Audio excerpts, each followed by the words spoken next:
companion, and congratulations on the mind-blowing response to the trailer of KGF.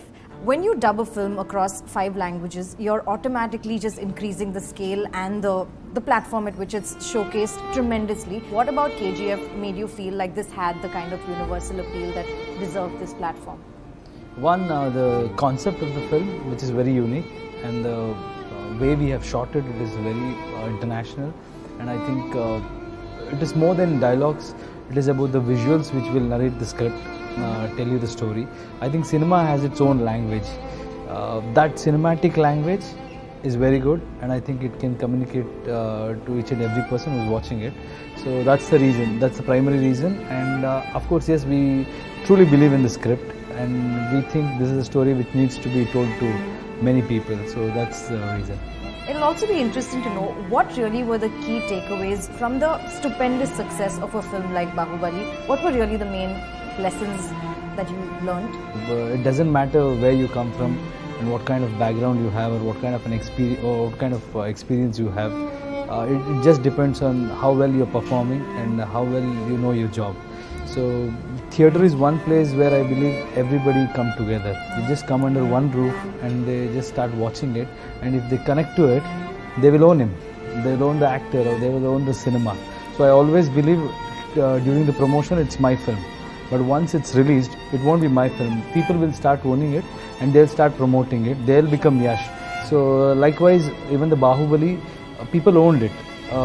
That's because they catered it in their respective language. So to an extent where they could understand small things.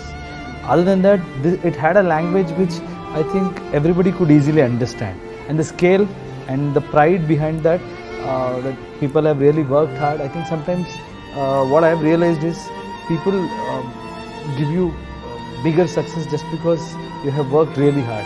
Because a lot of my films with a lot of flaws have done really well because they think, okay, this was a genuine effort and a very honest effort, and they will always appreciate such effort. Yash, correct me if I'm wrong, but I think in Kannada cinema it's still Mungaru Mali at 75 crores worldwide. So you haven't really bitten the 100 crore club, or? Not Mungaru Mali. Mungaru Mali was, it was in 2006 I think. 2014 I had a film called Mr. and Mrs. Ramachari. Yeah. That was the blockbuster till then. And I think the same Humbale Productions, Rajkumara did better than that. Yeah, I think close to, we talk about share, we don't talk about the collection. So when we say share, it is what do you take home. Right. So that is close to that, but we don't believe in 100 crore club. As you rightly said, it's all about making, reaching it to people. And with the infrastructure what we have got, that is huge. So it's all depends on the infrastructure as well, because see here 3 weeks and the business is gone. The wider the screens, I mean you have large number of screens. There it runs up to 100 days, sometimes 200 days, because that number of audience will definitely come and watch, but it takes time. So if we have a bigger infrastructure, definitely we'll be able to do that. It all depends on the population. See, India is a country which has got more than 100 crores. Yeah. So if you see this 500 crore business, whatever you're talking, I don't think it would have even tapped 10 or 15% of it. Not even that. No, not even that. So it's again, that is not like the ultimate thing. So we have a lot more potential, and it's just about the infrastructure and the way you keep them. All eyes on KGF.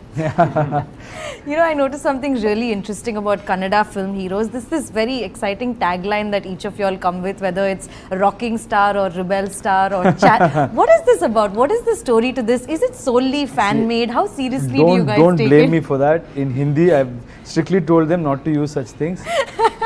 See, that's something, that's their love and respect. So I would take it with pride there.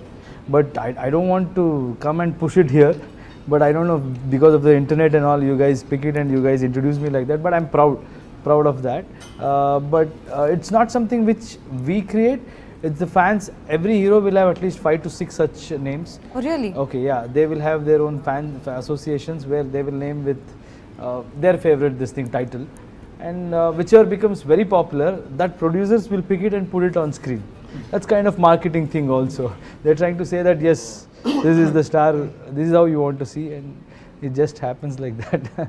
I actually want to talk to you a little bit about Ambrish and just the fact that you grew up watching and consuming his films. How much has that impacted you as an actor? No, he was a very big influence in my life since childhood. He was the only actor who we have seen, matlab, off screen also. Yeah. So he was a very big influence. Especially, I come from a region where he's very, very popular. So he had a huge influence on my life. After getting into industry, also he was a big support. He was my strength. He was like a father figure. We lost him recently. That was a very, very unfortunate thing. He, in fact, launched a trailer. He has supported me in every platform. He was there with me. So it's a great loss. Great man. He lived like a king and he went like a king. He lived his life king size. Super. Thank you so much for Thank you. chatting.